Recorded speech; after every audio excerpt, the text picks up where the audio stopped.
Hello my dear students and welcome back to Zenith Academy Online. My name is Fatima Vora and I am your English teacher for today. Today we are going to cover an important poem of 10th standard ICSE board, After Blenheim by Robert Southey. Now first let's see something about the poem and the poet. Robert Southey was an English romantic poet and also the poet laureate of his time. He has written long heroic epics, poems, biographies, histories and essays. The Inchcape Rock is one of his many famous works. Now, he was a romantic poet, so he has his own imaginary of beauty, nature and the pattern of writing. But in this poem, he is describing something about war. He was the poet laureate, means he was the court poet of his time. And there are numerous works of his which are published, but amongst them the Inchcape Rock, which is a short story written in a poetic form, is one of his famous works. This is a poem about war that took place in Blenheim. Blenheim is a Bavarian village in Germany. The war took place in 1704 and the poem is written in the year 1796. It is an anti-war poem that criticizes the destruction and death caused by war. As we all are aware that a war does not come alone with victory. It has enormous losses of life as well as settlements and civilizations. Poet uses simple narrative of a grandfather explaining his two grandchildren about the sufferings of his own and many other people due to the war. But along with that, the ironical part of this poem is that he also calls it as a great and famous victory of the English. Stanza 1. It was a summer evening. Old Caspar's work was done. Here, Caspar is name of the old man, the grandfather who is narrating the story. And he, before his cottage door, was sitting in the sun. He is sitting outside his cottage door in the sunny evening. And by him spotted on the green his little grandchild Wilhelmine. His little granddaughter, whose name is Wilhelmine, is nearby the grandfather who is sitting. So this is a perfect setting of a summer evening where the old Caspar, the grandfather, is relaxing after his day's work with his granddaughter playing nearby him. Now let's move to stanza 2. She saw her brother Peterkin roll something large and round, which he beside the rivulet in playing there had found. Peterkin is name of the grandson. So she is Wilhelmine. Wilhelmine saw her brother Peterkin holding something very large and round in his hand, which he had found while he was playing near the rivulet. As this setting is in the countryside, so there is a cottage, there are green lawns, there is a river flowing nearby, so the setting is perfect. He came to ask what he had found that was so large and smooth and round. Now here, large, smooth and round, all three adjectives are used to describe the particular thing which Peterkin had found while playing. He had no idea of what he is holding in his hand, but the innocence which the children have inside them, he brought it along with him to ask his grandfather, having faith and trusting in his experience that they will surely get an answer from grandfather of what that particular thing is. Now let's move to stanza 3. Old Caspar took it from the boy, who stood expectant by. Now, as soon as old Caspar, the grandfather, saw that particular round, smooth and large thing, he took it immediately from the boy who was expectant. Expectant is, he was expecting a reply from his grandfather that what the particular thing is. And then the old man shook his head and with a natural sigh. Natural sigh and shaking head, these are just gestures showing sadness and when you want to dispose a particular topic without going ahead on it. Natural sigh. Sigh is a deep breath when you take a deep breath, expressing sadness. So as soon as he took that thing in his hand, the gesture was expressing deep grief and sadness. It's some poor fellow's skull, he said, who fell in the great victory. Now the grandfather says that this is a poor fellow's skull, who is one of the many soldiers of war who were dead, and he described the war as great victory. Let's move to stanza 4. I find them in the garden, for there's many here about. Casper says that I find many of such skulls in the garden because there are many of them here lying around. And often when I go to plow, the plowshare turns them out.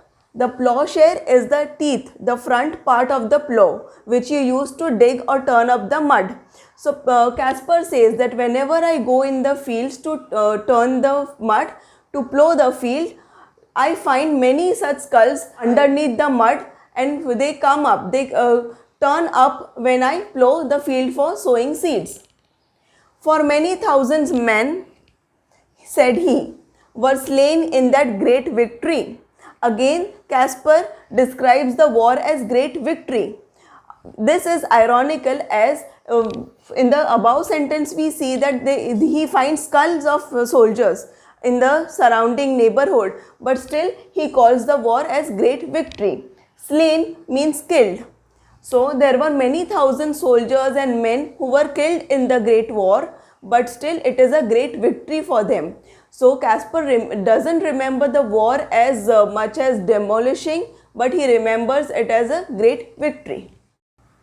Stanza 5. Now tell us what that was all about. Young Peterkin, he cries. Now cries means he wants to know, he is excited of what that great victory was all about, because the grandfather continuously uses the adjective great victory for war. So the kids are now excited to know all about the battle. And little Wilhelmine looks up with wonder-waiting eyes. Now, along with her brother Peterkin, even Wilhelmine wants to know about the war. Wonder-waiting is adjective used for Wilhelmine, but instead of describing the entire girl, it is used just for a part of the body, eyes. So this figure of speech is synecdoche. It usually occurs when you use one particular part of the body to describe the entire person. Now tell us all about the war and what they fought each other for. The kids are now excited to know what the war was all about, why they fought, what was the reason of the war, and why it is called as the great victory. So here we saw a figure of speech, but actually in the same sentence there are two figures of speech. The sentence is with wonder-waiting eyes. The first figure of speech which I told you was synecdoche.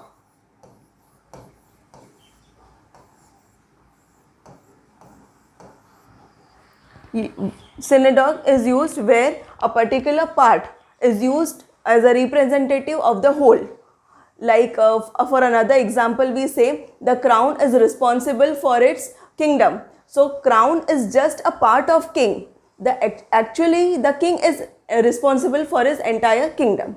Another figure of speech is alliteration.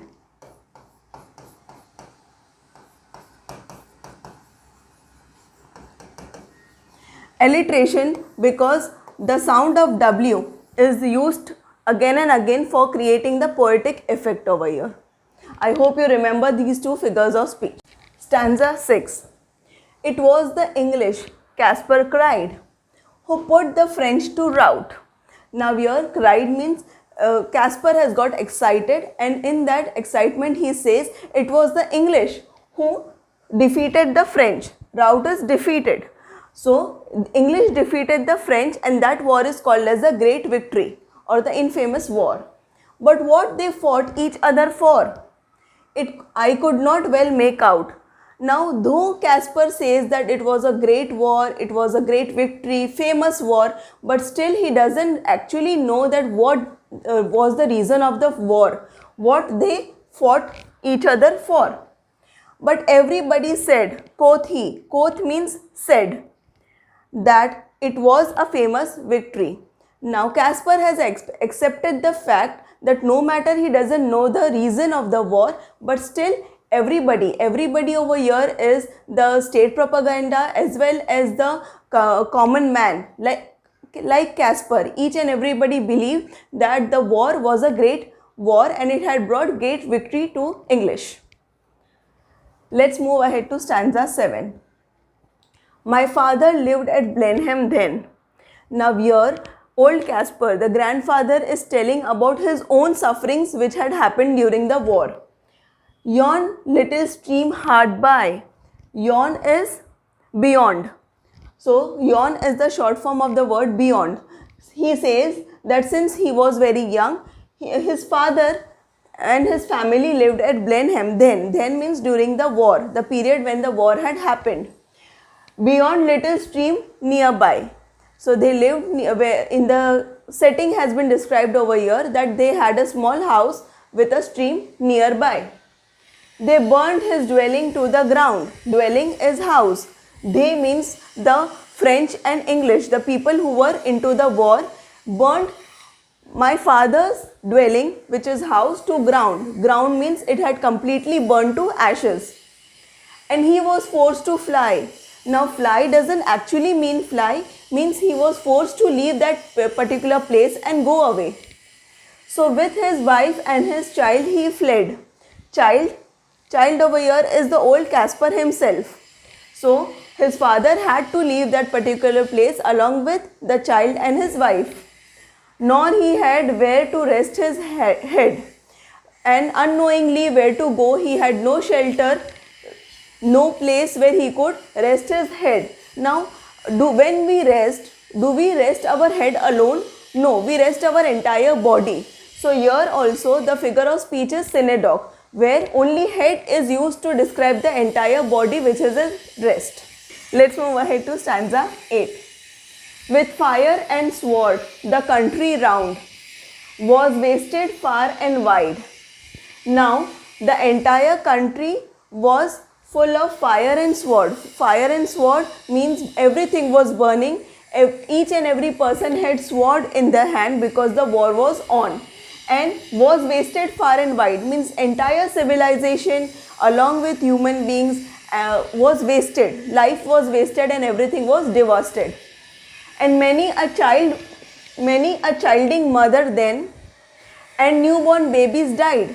Where childing mother means the pregnant lady who is about to give birth to a child. So these innocent lives of pregnant mother and newborn babies were also lost during the war. Although they had nothing to do with the war and they were not actively participating in it, but still they lost their lives. But things like that, must be at every famous victory.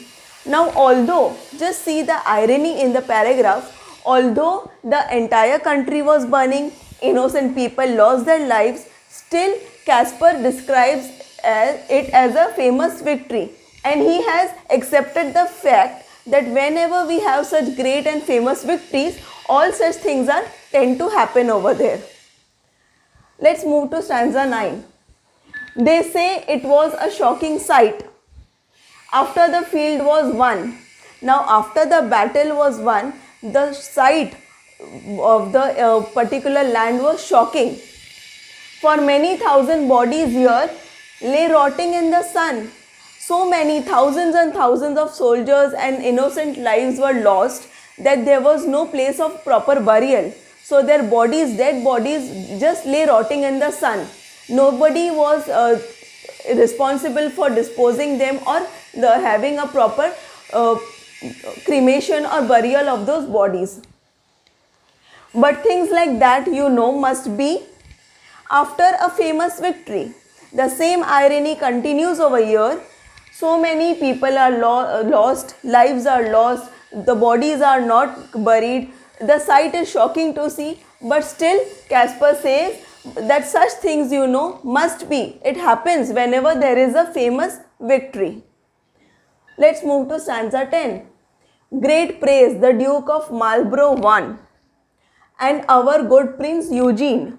Now, Duke of Marlborough is the English commander, and Prince of Eugene was the French-born French commander. These two people were praised greatly after the war as they won it. Why it was a wicked thing? Said little Wilhelmine.